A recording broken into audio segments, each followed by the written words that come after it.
There is a warning embedded inside the teachings of Jesus that most believers have never been permitted to fully see. It was not erased from history by accident. It was deliberately buried, reframed, and mistranslated until its original meaning became nearly impossible to recognize. But in the original Aramaic, the living language Jesus actually spoke, that warning is still there, still intact, still waiting to be heard. It speaks of a force that places itself directly between the human soul and its true source of divine power. A force that Jesus named, confronted, and exposed with precision across his deepest and most dangerous teachings. A force that wears the mask of sacred authority and claims the right to determine what is holy and what is forbidden. In ancient texts that certain early councils voted to silence and destroy, this force carries a specific name: the Demiurge, the false architect, the craftsman of illusion, the one who built a system of spiritual captivity and called it divine creation. Jesus sought through every layer of it, and he left a precise inner technology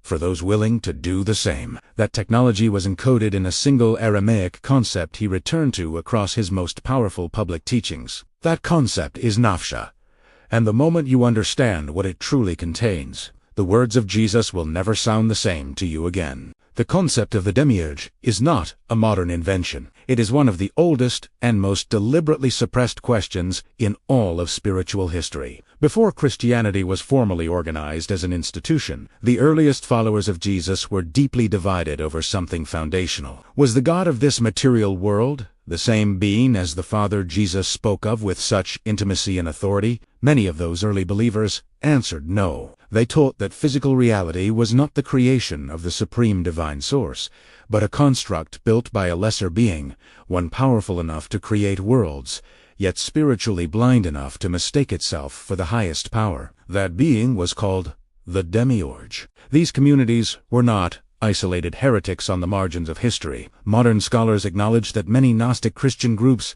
had direct generational connections to Jesus' earliest circle of followers. Their preserved writings, the Gospel of Thomas, the Gospel of Philip, the Gospel of Truth, were in circulation before several canonical Gospels had reached their final form. Inside those texts, the warnings Jesus delivered about a false ruling force appear with striking and consistent precision. Jesus himself spoke repeatedly about a power operating in this world that was not aligned with the true divine. In the Gospel of John, he calls this entity the ruler of this world, not once, but 3 separate times, each time drawing a clear and deliberate distinction between this force and the Father he came to reveal. Within first-century Aramaic spiritual thought, these were not poetic metaphors. They were exact declarations about the structure of reality and the mechanics of human spiritual captivity. The Aramaic word Naphsha sits at the heart of this teaching. Its meaning reaches far deeper than the simple English word soul can capture. Naphsha describes the living,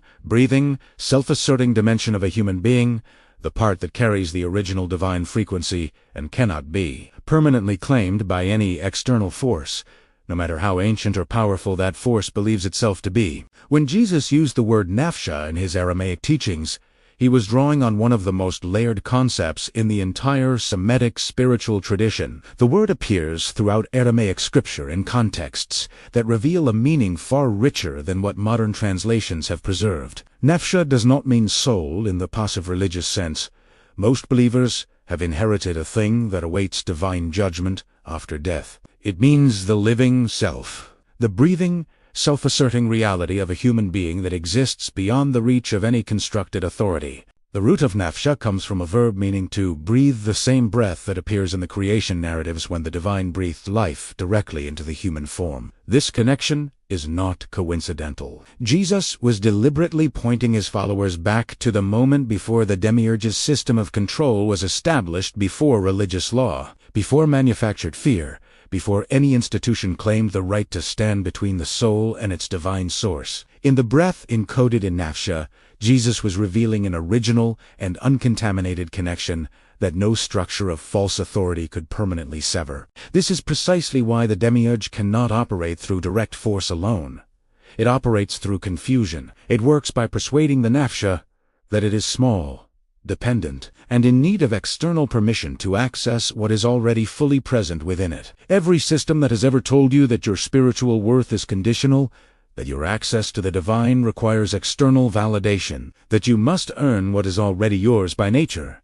This is the signature of the false creator at work. Jesus identified this pattern with absolute precision and encoded the antidote directly into the concept of Naphsha itself. The full meaning of Naphsha cannot be absorbed through a single encounter with the word. It requires sustained contact with the original language, its sounds, its layered symbolism, and the spiritual architecture that surrounds each use. Because the moment Naphsha is truly understood, the primary tool of the Demiurge manufactured spiritual dependency begins to lose its power over you completely. The words of Jesus in Aramaic open different pathways back to divine alignment. Each one represents a frequency capable of restoring something fragmented in human consciousness. And what most people never discover is that a specific Aramaic vibration was once considered forbidden in certain ancient mystical circles. And in the coming chapters, I will reveal why some believe that its sound alone could influence the human mind and spirit. Of all the public teachings Jesus delivered, the Sermon on the Mount remains the most studied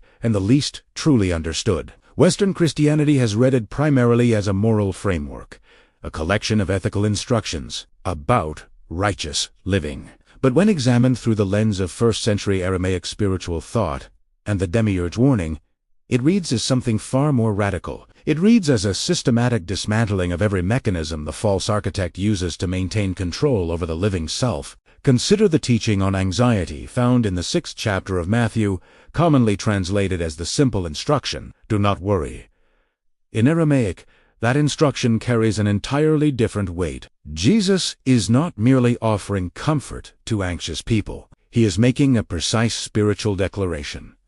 The system that trains human beings to live in constant fear about survival, worth, and the future does not belong to the true Father. In Aramaic, anxiety is not a personal weakness or a character flaw. It is the operating frequency of false rulership. It is what the Demiurge produces when it successfully convinces the Naphsha that it is alone, unprotected, and dependent on external systems for its very survival. The word Jesus uses in this passage connects directly back to Naphsha. He asks, "For what reason does your living self divide itself against itself?" This is not a rhetorical question. In Aramaic spiritual thought, a divided Naphsha is one operating under the influence of a false external authority. The Demiurge does not destroy the soul outright. It fragments it. It manufactures an internal conflict between what you truly are and what the control system wants you to believe about yourself, your worthiness, and your access to the divine. This teaching on anxiety is, at its deepest level, a liberation instruction. Jesus was not telling people to simply feel better about their circumstances. He was calling the Naphsha back to its original, undivided state, the state of wholeness that no false creator, no external authority, and no manufactured fear was ever designed to permanently override. Now, you've probably noticed how difficult some of these ancient Aramaic pronunciations are to fully reproduce through AI narration alone. These sounds carry subtle vibrations and meanings that are not easy to preserve just by listening once. That's why I prepared 3 study guides containing the original Aramaic script, pronunciation support, transliterations, and deeper symbolic interpretations. If you wish to study these teachings more deeply, the link is in the description and pinned comment. Understanding the Demiurge as abstract theology is one thing. Recognizing its specific mechanisms inside your daily lived experience is another entirely. Jesus was not speaking to scholars or religious theorists.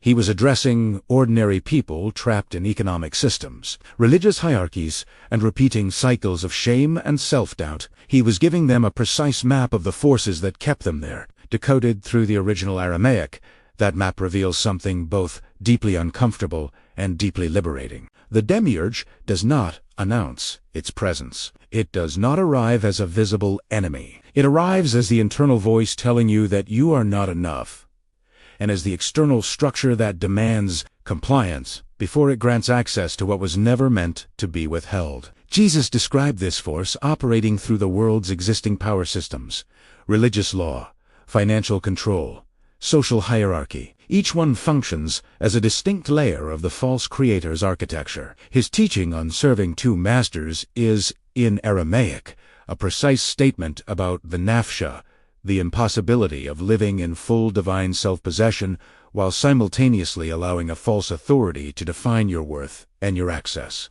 The Aramaic teaching of Jesus on personal power is not self-help philosophy. It is the exact identification of a spiritual mechanism and the deliberate withdrawal of your living self from its influence. When Jesus declared that the kingdom of God is within you, the word beneath that declaration connects directly to Naphsha, the self that contains the sovereign frequency of the true divine. The Demiurge's most effective strategy against personal power is the convincing illusion that you must earn or be given access to something you have always already carried within you. Every time you surrender your authority to a system that has not earned it, a religious institution, a cycle of financial fear, an internalized narrative of unworthiness, the mechanism of the false architect is fully active. Jesus named this pattern with precision. He named it in a living language, whose frequency still carries the full weight of that original warning. Naphsha is the word he left behind, so that you could always find your way back to the power that was never taken from you. Knowing that the Demiurge operates through spiritual fragmentation is not enough on its own. The teachings of Jesus were never designed to be merely intellectual. They were built to be practiced, embodied, and enacted from the inside out. When Jesus spoke about reclaiming the Naphsha from the grip of false authority, he was not theorizing. He was describing an active, repeatable inner practice that his followers could engage in the course of ordinary daily life. The most concentrated version of this practice appears in what is called the Lord's Prayer, but in Aramaic it functions as something far more expansive than a petitionary request. The opening phrase, traditionally rendered as Our Father who art in heaven, contains in its Aramaic original a direct address to the true divine that bypasses every external intermediary. The word Jesus uses for Father is Abba, an immediate, intimate term with no hierarchical distance or conditional access encoded in it. He was instructing his followers to reach the true source directly, without the permission or mediation of any demiurgic structure standing in between. This practice connects directly to Naphsha, because it requires the living self to assert its original sovereignty, to stop asking a false authority for access to what was never in that authority's power to grant or withhold. This is precisely what the control system cannot withstand. The soul that remembers it was never designed to require permission to be divine. When Jesus spoke of the kingdom coming, the Aramaic word beneath kingdom describes not a distant future hope, but an active, present, sovereign claim. The Naphsha, asserting its divine standing in this very moment. The reclamation of Naphsha is not a theological exercise. It is a daily act of spiritual refusal, a refusal to accept the Demiurge's definition of who you are, what you are worth, and what you are allowed to access. Jesus modeled this in every encounter with religious authority, in every act of healing that bypassed institutional permission. In every moment he stood before power and refused to let it define him. He encoded this practice in a language whose vibrations were specifically chosen to carry the full weight of that reclamation forward through time. Everything Jesus taught was oriented toward a single, essential recognition.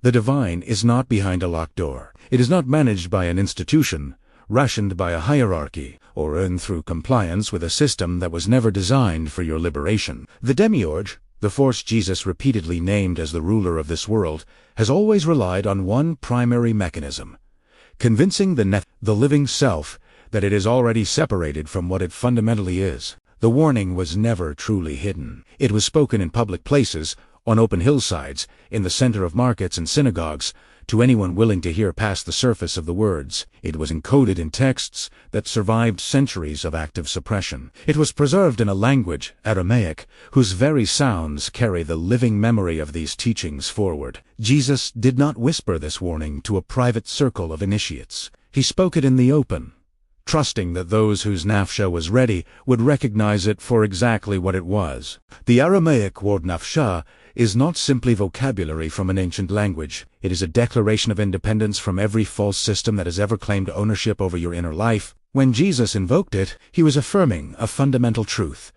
Every human being carries within them a living, sovereign, self-asserting reality, a divine breath that no false architect, no corrupt institution, and no internalized voice of unworthiness was ever capable of permanently owning. You are not a vessel waiting for permission to be filled. You are the Naphsha, the living breath, the sovereign self, the frequency, the true divine, recognized before any system of control was built around you. The work of Jesus was not a religious program designed to be managed by institutions. It was a liberation operation, conducted in plain sight, using the language of the existing world to point beyond every layer of it. What he pointed toward is still available. It was always available. Tikia left, encoded in the living language of his own voice, is still as precise and as alive as the morning it was first spoken. Visit Divine Light Academy at the link below to access my complete guides and start your journey into the living language of the Masters. But before you go, I want to hear from you. What did you feel during this session? Comment the word restoration below. If you felt a shift in your energy today, we read every response, and your testimony strengthens this entire community of light. We are just scratching the surface of this ancient power. Get ready, because in our next video, I will reveal even deeper Aramaic codes that unlock spiritual authority you've never imagined. Make sure you are subscribed and have notifications turned on so you don't miss this unfolding revelation. Right now, before you close this video, come to the comments and tell us, what did you feel? What shifted? We read every single response, and if this teaching found you today, subscribe to this channel. Every week, we go deeper into the ancient frequency codes that were always meant to be yours.